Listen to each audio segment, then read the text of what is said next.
রাস্তা জাম করে রেখে দিয়েছে। কে পারমিশন দিয়েছে এইভাবে গাড়ি রাখার জন্য? প্রত্যেকটা গাড়ি একদম রাস্তার উপরে রেখে দিয়েছেন। মানুষ যাওয়ার রাস্তা নেই, ব্যবসা করবে নিজের জায়গায় করবে। দুর্গাপুরে রাস্তা ব্লকিং এর বিরুদ্ধে ট্রাফিক বিভাগের অভিযান। অবৈধ পার্কিং ও রাস্তা ব্লক করে গাড়ি দাঁড় করানোর বিরুদ্ধে ফের কড়া পদক্ষেপ নিল দুর্গাপুর ট্রাফিক বিভাগ। বারবার সতর্ক করা সত্ত্বেও শহরের বিভিন্ন এলাকায় রাস্তার গুরুত্বপূর্ণ অংশ দখল করে গাড়ি পার্কিং এর অভিযোগ উঠছে। এবার সিটি সেন্টারের কবিগুরু থেকে ভগৎ সিং মোড় যাওয়ার রাস্তায় অভিযান চালায় ট্রাফিক পুলিশ। অভিযোগ, রাস্তার মাঝে ডিভাইডার সংলগ্ন অংশে দীর্ঘদিন ধরে বেশ কিছু চার চাকার গাড়ি দাঁড় করিয়ে রাখা হচ্ছিল। স্থানীয় সূত্রে জানা যায়, কয়েকজন সেকেন্ড হ্যান্ড গাড়ি বিক্রেতা ওই এলাকায় গাড়ি পার্ক করে রাখছিলেন। পাশাপাশি বিভিন্ন কাজে আসা মানুষজন রাস্তার গুরুত্বপূর্ণ অংশে গাড়ি দাঁড় করিয়ে চলে যাচ্ছিলেন বলে অভিযোগ।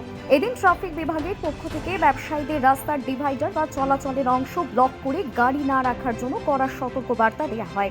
পুলিশের তৎপরতায় ব্যবসায়ীরা দ্রুত গাড়িগুলি সরিয়ে নেন। ট্রাফিক বিভাগের পক্ষ থেকে জানানো হয়েছে, ভবিষ্যতে রাস্তার মাঝখানে বা ডিভাইডার সংলগ্ন অংশে এইভাবে গাড়ি পার্ক করে চলাচলে বাধা সৃষ্টি করা হলে আইন অনুযায়ী জরিমানা করা হতে পারে। পাশাপাশি শহরের যান চলাচল স্বাভাবিক রাখতে সকলকে সচেতনভাবে গাড়ি পার্ক করার আবেদন জানানো হয়েছে। ট্রাফিক এসেছিল, কি বললো?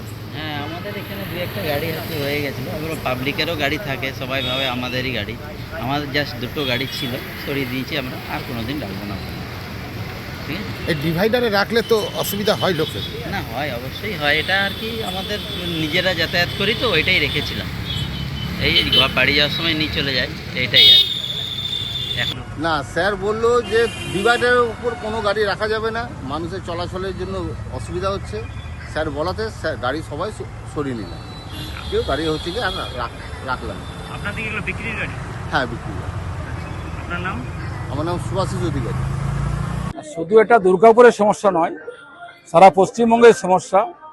কিছু অসাধু ব্যবসায়ী, কিছু মানুষ রাস্তার উপরে ব্যবসা করতে হোক, বাজার করতে গিয়ে হোক, পথ চলতে গিয়ে হোক, তারা রাস্তার উপরে গাড়ি দাঁড় করে দিচ্ছেন। যারা ফ্ল্যাট বানাচ্ছেন, রাস্তার উপরে বালি চিপস ফেলে দিচ্ছেন।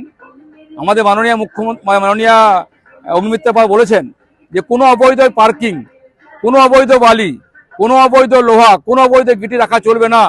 তারপরেও প্রশাসনকে বুড়ো আঙ্গুল দেখিয়ে যারা এখনো রাস্তার উপর বালু বা পাথর বা ইট ফেলছেন বা গাড়ি পার্কিং করছেন, অনুরোধ করব, সামনে পুজো আসছে, জঞ্জাট তৈরি হবে। এই সরকার জঙ্গল রাস্তায় পরিণত করেছে, অনেক রাস্তা অবৈধ নির্মাণ করেছে, অনেক জায়গা রাস্তাকে ইনক্লোজ করে দেওয়া হয়েছে। তারপরে যদি রাস্তার উপরে গাড়ি রাখেন, পার্কিং করেন, বালু রাখেন, ইট রাখেন, পাথর রাখেন, সারা দুর্গাপুর নয় সারা বাংলা মানুষ সমস্যা হচ্ছে। মানুষকে আহ্বান করবো এটা বিরত থাকুন। পুলিশকে বলবো কড়া অ্যাকশন নিতে হবে। অনেক দিন টাইম পেরিয়ে গেছে, বলার পরেও অনেক কাজ হয়েছে, কিছুটা হলেও অনেক কাজ হয়নি। তাই মানুষকে বলবো সাবধান হন, অনুরোধ করবো বিরত থাকুন, নাহলে কিন্তু পুলিশ ব্যবস্থা দিতে বাধ্য হবে। আর তখন যদি অশান্তি তৈরি হয়, তার দায় কিন্তু আপনাকে নিতে হবে। তাই পরিষ্কার বলছি, এটা করবেন না, আমাদের এখান থেকে রইল।